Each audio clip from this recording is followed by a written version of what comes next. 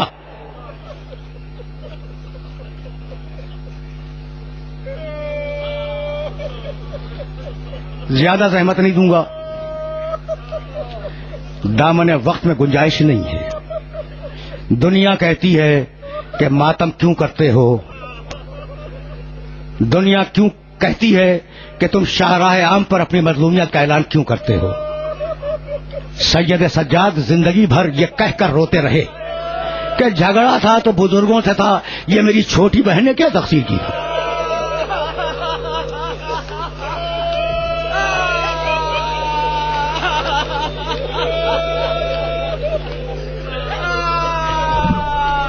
چھوٹے چھوٹے بچے بھی تہے تیغ کر دیے گئے کربلا کے میدان میں.